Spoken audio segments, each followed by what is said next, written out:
ത്തിന്റെ കഥ നമ്മൾ കേട്ടതല്ലേ. നൈമിഷികമായ ആസ്വാദനത്തിന് വേണ്ടിയിട്ട് അന്യമതക്കാരുടെ കൂടെ ഒളിച്ചോടി പോകുന്ന എത്രയെത്ര പെൺകുട്ടികളാണ് നമ്മുടെ മുന്നിലുള്ളത്. പൊന്നുമോളെ, ഒരു നല്ല മരണം മോളെ, പൊന്നുമോളെ നിനക്ക് കിട്ടുമോ മോളെ? സ്നേഹത്തോടെ ചോദിക്കുക. +2 പഠിക്കുന്ന, +1 പഠിക്കുന്ന എത്രയെത്ര പെങ്ങന്മാരുണ്ട് ഇവിടെ. നിന്റെ മാതാവിനെ, നിന്റെ പിതാവിനെ കണ്ണുനീരിന്റെ കയത്തിലേക്ക് തള്ളിയിട്ട് പൊന്നുമോളെ നീ എന്ത് രസമാണ് അനുഭവിക്കാൻ പോകുന്നത്. അല്ലാഹുവിന് നിന്നെ വേണ്ടല്ല മോളെ. നിന്റെ ബാപ്പാക്കും നിന്റെ ഉമ്മാക്കും നിന്നെ വേണ്ടല്ല മോളെ. എല്ലാവരെയും വലിച്ചെറിഞ്ഞുകൊണ്ട് കാമുകന്റെ കേവലം നൈമിഷികമായ രസത്തിന്റെ പിന്നാലെ നിന്റെ അസ്തിത്വത്തെ പൊന്നുമോളെ പണയപ്പെടുത്തല്ല. അങ്ങനെ ഒളിച്ചോടിപ്പോയവരൊക്കെ ഖേദിച്ച ചരിത്രമേ ഉള്ളൂ നമ്മുടെ മുന്നിൽ. ഒരു നല്ല മരണത്തോടെ ഒരു നല്ല മരണം കിട്ടുമോ പെങ്ങളെ? അസ്റായിലിന്റെ മുമ്പിൽ പൊന്നുമോളെ എല്ലാ പത്തി മടക്കേണ്ടി വരൂല്ലേ? നിന്നെ സ്നേഹത്തോടെ വളർത്തിയ നിന്റെ മാതാവ്, നിന്റെ പിതാവ്, അവരൊക്കെ സങ്കടത്തിന്റെ കണ്ണുനീർ കയത്തിലാണ്. ഈ പാവപ്പെട്ട പൂജാരിയുടെ കൂടെ ഒളിച്ചോടിപ്പോയ പ്രിയപ്പെട്ട പൊന്നുമോളുടെ മാതാവ് ഒരു സങ്കടത്തിന്റെ കത്തെഴുതിയത് ഞാൻ വായിക്കാനിടയായി. പ്രിയപ്പെട്ട മാതാവ് പറയുന്നു, മോളെ, സങ്കടത്തോടെയാണ് പൊന്നുമോളെ ഈ കത്തെഴുതുന്നത്. നിന്റെ അനിയത്തിയെ നിന്റെ അളാപ്പ വീട്ടിൽ നിന്നും കൂട്ടിക്കൊണ്ടുപോയി ഞങ്ങൾ അടുത്തു നിന്നാൽ അവള് കൂടെ ചീത്തയാകി പോകുമെന്ന് പറഞ്ഞിട്ടുണ്ടാണ്. ആരാണ് മോളെ നിന്നെ വെടക്കാക്കിയത്? ആരാണ് പൊന്നുമോളെ നിന്നെ ചീത്തയാക്കിയത്? ഞങ്ങളാണോ? നീ ഒരു മൊബൈൽ ഫോൺ മേടിക്കണമെന്ന് പറഞ്ഞപ്പോ ഞങ്ങൾ സമ്മതിച്ചിട്ടില്ലല്ലോ. നീ ഒരുപാട് കരഞ്ഞു. ഭക്ഷണം കഴിക്കാതെ നീ പിണങ്ങിയപ്പോ ഞങ്ങൾ നിന്നൊക്കെ മുമ്പിൽ വകവെച്ചിട്ടില്ലല്ലോ. നിന്റെ മുന്നിൽ വാങ്ങിച്ചു തരാൻ ഞങ്ങൾ കൂട്ടാക്കിയില്ലല്ലോ. അവസാനം നീ വാശി പിടിച്ചുകൊണ്ട്, ഒരുപാട് വാശി പിടിച്ചുകൊണ്ട് ഒരു പ്രശ്നവും ഉണ്ടാവില്ല, അതിലൂടെ ഒരു പ്രയാസവും വരുത്തി വെക്കില്ലെന്ന് പറഞ്ഞുകൊണ്ട് ഉറപ്പ് തന്നതുകൊണ്ടാണ് മോളെ നിനക്കൊരു സ്മാർട്ട് ഫോൺ തന്നത്. ഞങ്ങളാണോ മോളെ നിന്നെ ബെടക്കാക്കിയത്? ആളുകൾ മുഴുവനും പറയുകയാണ് ഞങ്ങളാണ്, ഈ പൊന്നുമ്മയാണ് മോളെ നിന്നെ ഇത്ര മോശമാക്കിയതെന്ന് നിന്റെ കുടുംബക്കാര് പറയുകയാണ്. നാട്ടുകാരുടെ ഇടയിൽ ഞങ്ങൾക്ക് ഇറങ്ങി നടക്കാൻ കഴിയുന്നില്ല. എവിടെയും ഞങ്ങൾക്ക് വല്ലാത്ത നാണക്കേടാണ് മോളെ.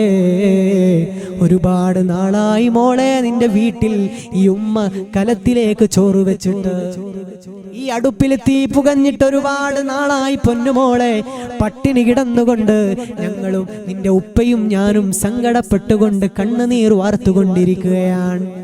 നീ ഹണിമൂണിലാ ആ പൂജാരിയുടെ കൂടെ ഹണിമൂൺ ആസ്വദിക്കുമ്പോ മോളെ നിനക്കിതൊന്നും ഒരു പ്രശ്നമല്ല. ഒരു ഉമ്മ സങ്കടത്തോടെ നെഞ്ചുപൊട്ടിയാണ് എഴുതുന്നതെന്ന് പറഞ്ഞുകൊണ്ട് പാവപ്പെട്ട പൊന്നുമോളുടെ മാതാവിന്റെ സങ്കടം എത്ര വലുതാണ് ഉമ്മ.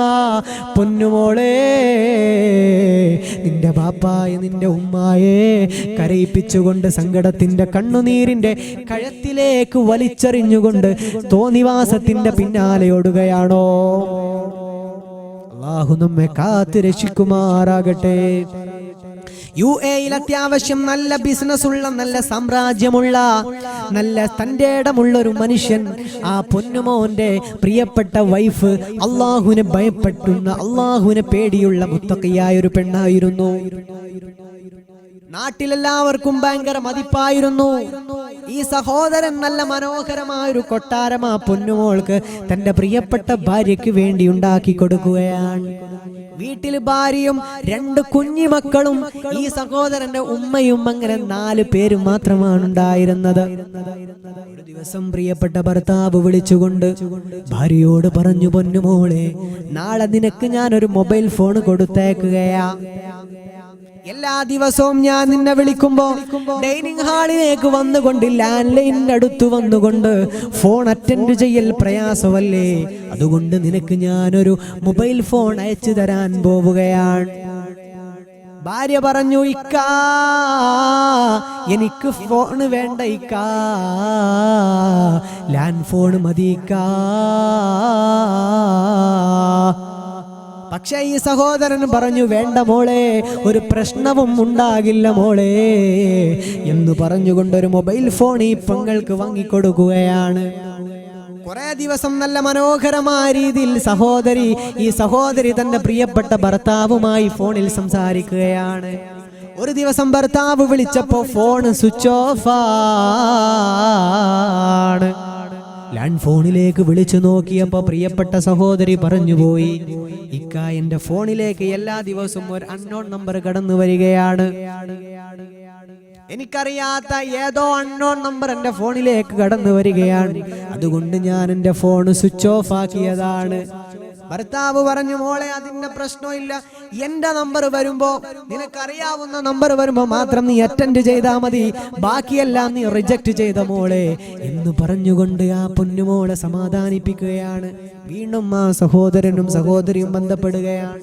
ഒരു ദിവസം തന്റെ ബിസിനസിന്റെ തിരക്കുകളെല്ലാം കഴിഞ്ഞപ്പോ UAE തന്റെ റൂമിൽ ആ പൊന്നുമോനിരിക്കുമ്പോ പെട്ടെന്നൊരു ഫോൺ കോള് കടന്നു വരികയാണ്. മറുതലക്കൽ ഉമ്മയാണ്. ഉമ്മ പൊട്ടിക്കരഞ്ഞുകൊണ്ട് പൊന്നുമോനോട് പറഞ്ഞു, മോനെ, ഒന്ന് പെട്ടെന്ന് വാടാ, ഒന്ന് നാട്ടിലോട്ട് കടന്നു വാ മോനെ എന്ന് പറഞ്ഞുകൊണ്ട് മാതാവ് പൊട്ടിക്കരയുകയാണ്. എന്താണ് സംഭവിച്ചതെന്നറിയാതെ പൊന്നുമോൻ ആ UAE നിന്ന് പൊന്നുമോൻ തന്റെ സഹോദരനെ വിളിക്കുകയാണ്. സഹോദരൻ കാര്യം പറയുകയാ, ഇക്കാ, നിങ്ങളെ ഭാര്യയുണ്ടല്ലോ, നിങ്ങളെ വൈഫുണ്ടല്ലോ, ഏതോ ഒരുത്തന്റെ കൂടെ ഒളിച്ചോടിപ്പോയിക്കാ. പെട്ടെന്ന് എമർജൻസി ടിക്കറ്റ് എടുത്തുകൊണ്ട് നാട്ടിലേക്ക് വന്നപ്പോ തന്റെ മാതാവുണ്ടല്ലോ, തന്റെ കുഞ്ഞിമക്കളെ കൂട്ടിപ്പിടിച്ചുകൊണ്ട് പൊട്ടിക്കരഞ്ഞുകൊണ്ട് തളർന്നു കിടക്കുകയാണ്. സങ്കടത്തോടെ ഈ മനുഷ്യനും ബോധം കെട്ട് വീണുപോയി. ഒരുപാട് സ്ഥലത്ത് അന്വേഷിച്ചു, ഒരു വർത്തമാനം പോലും കിട്ടുന്നില്ല. പോലീസ് സ്റ്റേഷനിൽ പോയി പരാതി കൊടുത്തില്ല. കാരണം അദ്ദേഹത്തിന്റെ നാണക്കേട് ഓർത്തുകൊണ്ട് പ്രൈവറ്റ് ആയിട്ട് ഒരുപാട് അന്വേഷിച്ചു, ഒരു വർത്തമാനം പോലും കിട്ടുന്നില്ല. അവസാനം 8 മാസങ്ങൾ കഴിഞ്ഞപ്പോഴാണ് 8 മാസങ്ങൾ കഴിഞ്ഞപ്പോ പത്രത്തിൽ ഒരു ഡെഡ് ബോഡി കിട്ടിയിട്ടുണ്ടെന്ന പത്രപരസ്യം കണ്ടുകൊണ്ട് ബോംബെയിലേക്ക് ഈ പൊന്നുമോൻ വണ്ടി കയറുകയാണ്. ബോംബെയിലെത്തിയപ്പോ എൻ്റെ പ്രിയപ്പെട്ട ചെറുപ്പക്കാരി, ഞാൻ ചുരുക്കി പറയുകയാണ്,